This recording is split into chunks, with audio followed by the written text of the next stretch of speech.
काय माझा अंत बघायचा ठरवलंयस काय ग? का मुद्दाम करतेस तू हे सगळं? मी किती वेळा सांगितलं तुला तुझा डिवोर्स व्हावा म्हणून मी स्वतःहून मुद्दाम खरंच काही केलं नव्हतं ग. आता तुमचंच पटत नव्हतं म्हणून जे व्हायचं होतं ना ते सगळं झालं. आता त्याचाच दुःख काय आयुष्यभर ठेवणार आहेस का तू?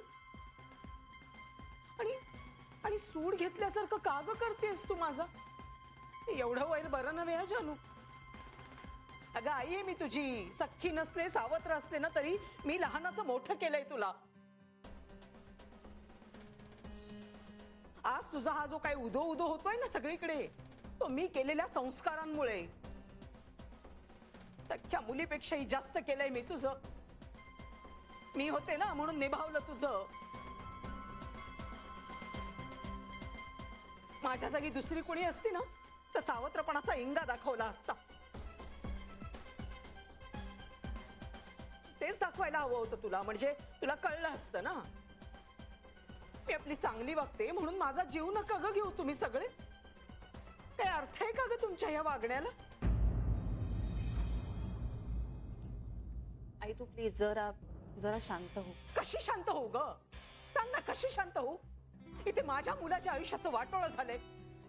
माझा संसार उद्ध्वस्त होतोय आणि तरी पण मी शांत होऊ? ती दोघही तशी आणि तूही अशी. मग कोणाच्या तोंडाकडे बघायचं मी? सांग ना मला. तुम्ही प्लीज हळू बोलाल का?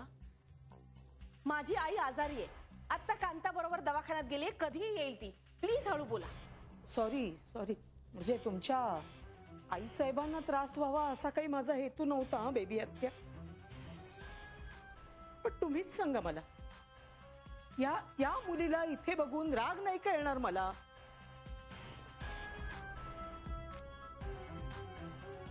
शोभतं का जानूला हे असलं वागणं?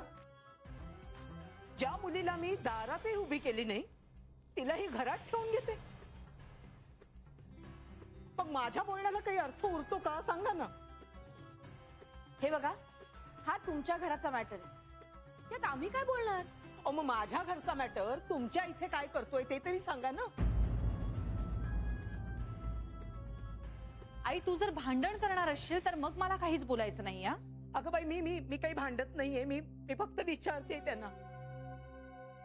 पण मग बेबी आत्यांचा काय संबंध आहे यात? मी तिला आणलंय घरात. बघितलं स्वतःच्याच तोंडाने कबूल करते की मी आणलं म्हणून. हो पण मी म्हणतेच आहे ना तसं. पण का आणलंस तिला तू? कारण तू तिला घरात घेतलं नाहीस. पण तुला काय गरज होती? मग कुठे जाणार कुठे होती ती आई? गेली असती ती तिच्या आई बापाकडे, किंवा गेली असती तिला जिथे कुठे जायचं होतं ना तिकडे गेली असती. तुझा काय संबंध? ती माझी भाऊजाई आई. कसली भाऊजाई ग? कसली भाऊजाई? अगं जे लग्नच मुळात बेकायदेशीर आहे, ज्याला ना बूड ना शेंडा, कसलं लग्न ते? आई देवाब्राह्मणाच्या साक्षीने हे लग्न झालंय. त्याला काही अर्थ नाही.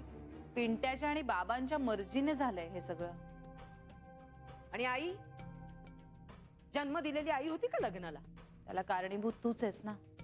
तू विरोध करत होतीस. मग कळणार नाही तर काय?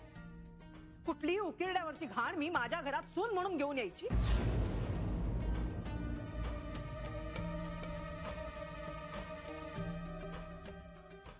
आई प्लीज, काय भाषा आहे ग तुझी ही? आणि हे बघ, तू तिला सून मानलेली नसलीस ना तरी पिंट्याने आता तिला बायको मानली आणि कायद्याने त्यांचं लग्न झालंय, त्यामुळे ती बायको आहे त्याची. तू हे मान्य कर किंवा करू नकोस. आणि बास आई, हे आपलं घर नाहीये, हे माझं सासर आहे. माझ्या सासूबाई तुला काहीच बोलत नाही तर तू काहीही बोलशील आणि मी ते खपवून घेईन असं होणार नाही हा आई आता ह्याच्या पुढे.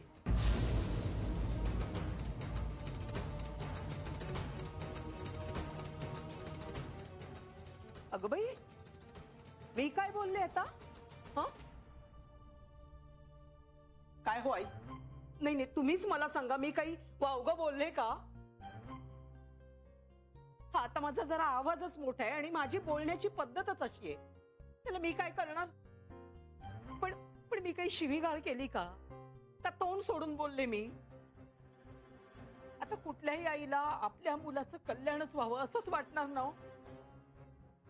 आणि मुलाचं लग्न थाटात करावं, चांगल्या घराशी संबंध जोडला जावा, मुलगी चांगली असावी, हे असं वाटणं काही फार मोठी चूक आहे का हो? सांगा नाही. नाही, तुम्हाला पण मुलगा आहे ना?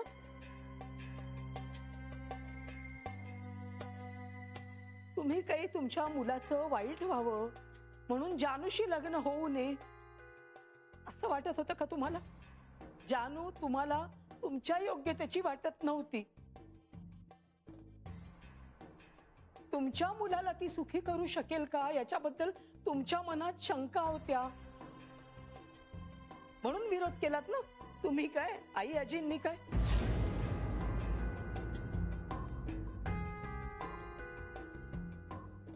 मग जानू हे समजून तुमच्याशी चांगलं वागली, हो ना? पण हीच वेळ आईवर आल्यावर एकोजीरावांसारखी मला मात्र अक्कल शिकवायला लागली. म्हणजे बघा ना, लोकांच्या मुली आईला समजून घेतात आणि सासरच्यांवर ताशेरे उडतात. पण इथे सगळा उलटाच कारभार आहे. म्हणजे तुम्हाला समजून घेतलं त्याचं काही नाही बरं का? नाही नाही बेबी आत्या, म्हणजे उगाच तुम्ही गैरसमज वगैरे काही करून घेऊ नका. पण आईला समजून घेता येत नाही का? नाही, मला नसेल तुमच्यासारखं सुसंस्कृतपणे वागता बोलता येत, पण आई म्हणून मला वाटणारी कळकळ खोटी आहे का? तिळतिळ तुटत माझं काळीज पोराच्या काळजीने.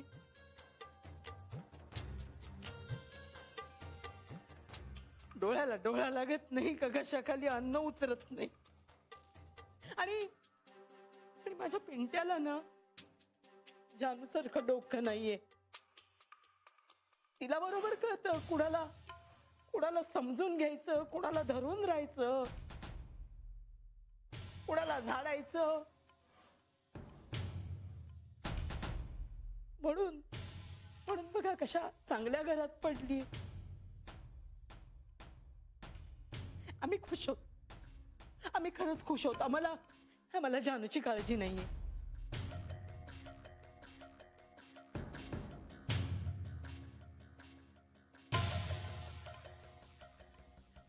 माझ्या पिंट्याची सोयरीक तुमच्यासारख्या शिकल्या सवरलेल्या खात्या पित्या घरातल्या मुलीशी व्हावी अशी माझी इच्छा होती.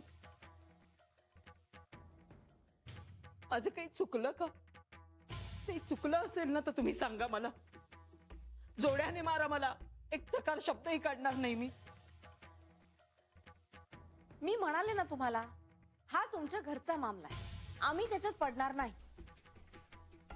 एक आई म्हणून विचारते हो मी. हे तुमचं घर आमचं घर सोडा.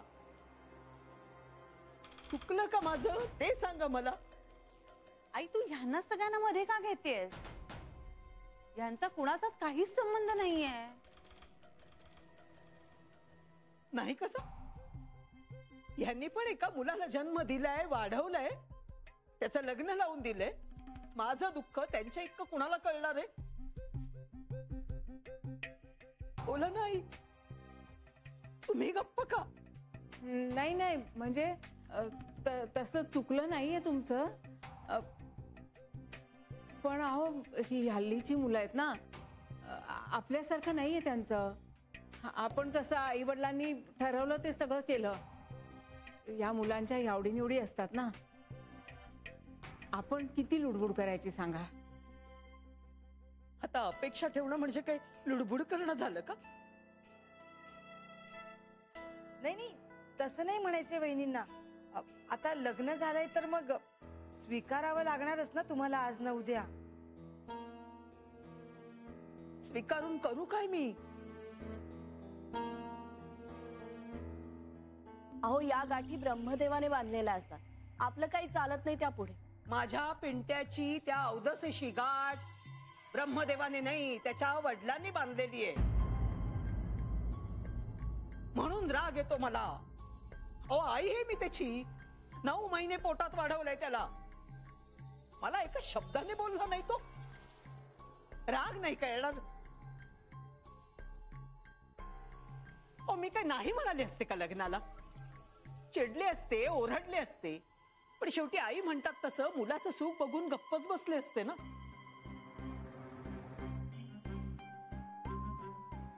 पण ह्यांनी काही सांगूच नाही मला. गुपचूप केलं सगळं. पत्ता पण लागू दिला नाही मला. स्वतःच्या नवऱ्याने आणि मुलाने असा विश्वासघात केला तर काय वाटेल बाईला? सांगा ना तुम्ही मला. माझं काय म्हणणं होतं, मुलगी जरा धड हवी, बाकी काही नाही. आणि मला काय करायचंय हो? मी आज आहे आणि उद्या नाहीये. शेवटी संसार त्याचा त्यालाच करायचंय ना.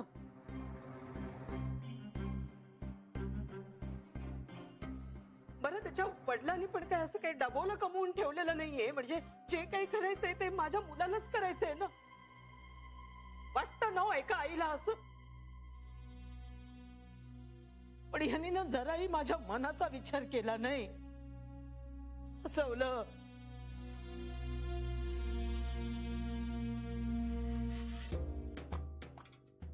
फसवलं.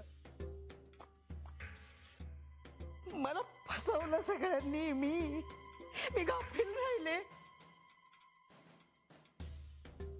पण माझ्या घरच्यांनीच माझा केसांनी गळा कापला. मी ऐक, अहो इकडे ये तू, बस आधी. सावकाश. पाणी पाणी घ्या. आई काय होतंय तुला? तू पाणी पी बघू आधी. चक्कर येते का? डॉक्टरांना बोलवूया का आपण घरी? नको जानू. आता नको डॉक्टर बिक्टर. आता मी मेले ना की मीही सुटेन आणि तुम्हीही सुटाल. अहो कशाला असं अभद्र बोलताय? पाणी प्या थोडस. हे घे. आणि सकाळपासून काही खाल्लंयत का? विष असेल तर आणून द्या थोडस. आई प्लीज. बीपी वाढलंय हो माझं हल्ली. अचानक एके दिवशी हार्ट फेल होऊन मेले ना की मग सुटेन मी. असं नका बोलू तो प्लीज. असं नका बोलू. हे बघा, जे झालं त्याचा त्रास करून घेऊन काय होणार आहे का? थोडस काहीतरी खाऊन घ्या, बरं वाटेल तुमच्या जीवाला. आई तू चल वरती, माझ्या खोलीत जरा वेळ आराम कर. चल. जानू मला एक सांग. तुला तरी सांगितलं होतं का ग त्याने लग्नाचं?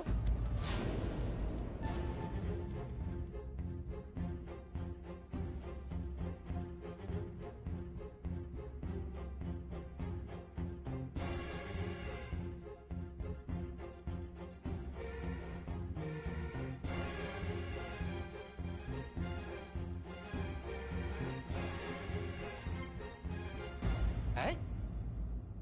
कला जानूकडे गेली? कशाला? माहित नाही. अरे बाप रे, काय करायचं काय या बाईचं आता? बाबा तिनं सुनीताला पाहिलंय ताईकडे. छान. म्हणजे आता तिथे सुद्धा राडे सुरू होती. यार ताईला नको त्रास व्हायला या सगळ्यात. अरे म्हणून तर सगळी धावपळ चालली होती ना आपली. बाबा त्यात भाऊजी पण नाहीयेत तिथे.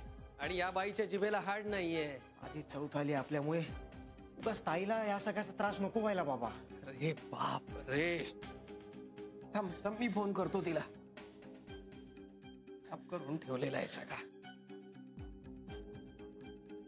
तेवढ्यात उठून जानूकडे गेली.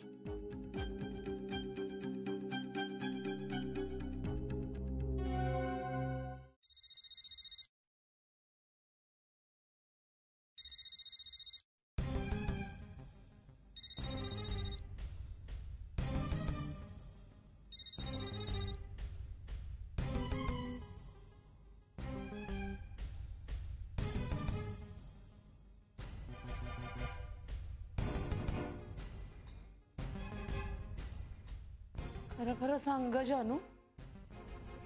अगं तू तर त्याची लाडकी बहीण आहेस. तुझ्याशिवाय पाणी हलत नाही त्याचं. आणि तुला लग्नाचं काही सांगितलं नाही हे नाही बाई काही खरं वाटत मला.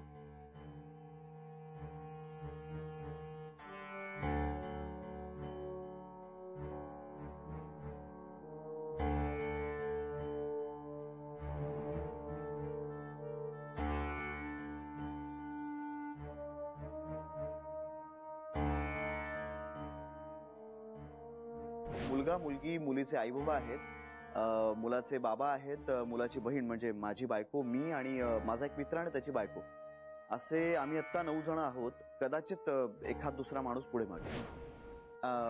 रोहन सदाशिव सहस्त्रबुद्धे. बायको कुठे आहेस तू? भावाच्या लग्नाची सगळी तयारी झाली, कळवलं पाहिजे. काय हो, तुम्हाला तरी वाटतं का हे खरं की हिला न सांगता पिंट्या लग्न करेल? वाटतं का तुम्हाला?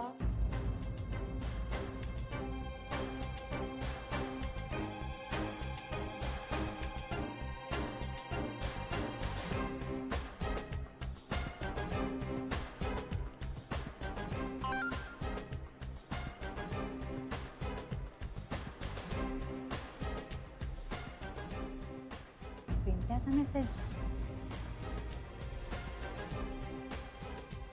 ताई तुला माझी शपथ आहे, आईने कितीही राडे केले तरी तुझा माझ्या लग्नाशी काही संबंध आहे हे सांगू नकोस प्लीज. तुला शपथ आहे माझी.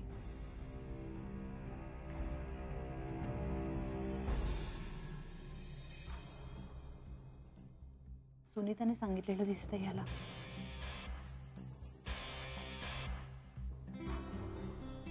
कुठे बाहेर चाललायत का? हो, खरं तर एवढं छान तयार होऊन? अगं जरा काम आहे. आज कसलं काम आहे? बेबी जाऊ दे त्यांना. त्याला जाऊ दे, पण जान्हवीला बरोबर जायची काय गरज आहे? कारण काम माझंच आहे.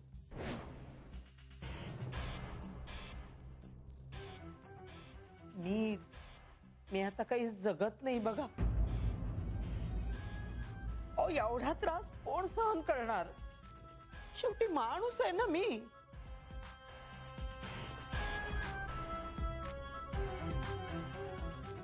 ए जानू, जानू सांग ना. काय सांगू आई? तुला पिंट्याच्या लग्नाचं माहित होतं की नाही?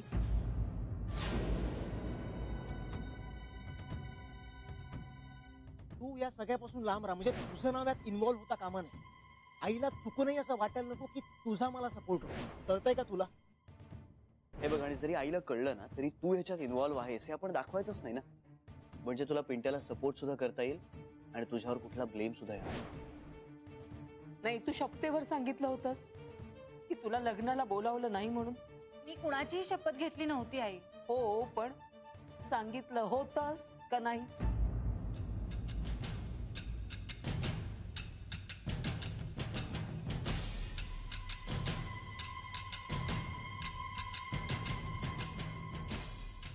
हो सांगितलं होतं. तेच तर मी म्हणते ना. आई पण त्याचं काय? तुला माहित होतं का नव्हतं? नव्हतं माहित मला.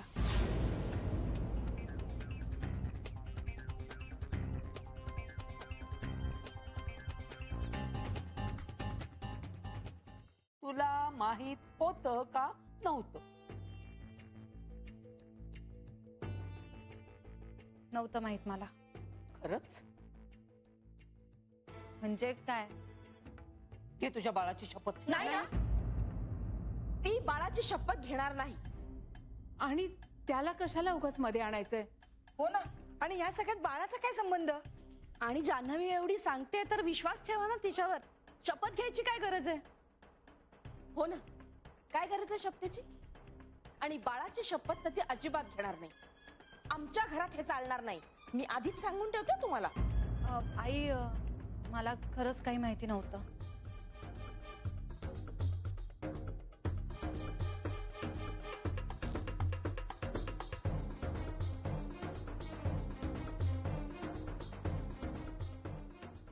खरं ना? तू किती वेळा हाच प्रश्न विचारणार आहेस आई? नाही, मला खरं वाटत नाही ना, म्हणून पुन्हा पुन्हा विचारते. मग पुन्हा पुन्हा माझं तेच उत्तर असणार आहे. मला त्याच्या लग्नाबद्दल काहीही माहित नव्हतं.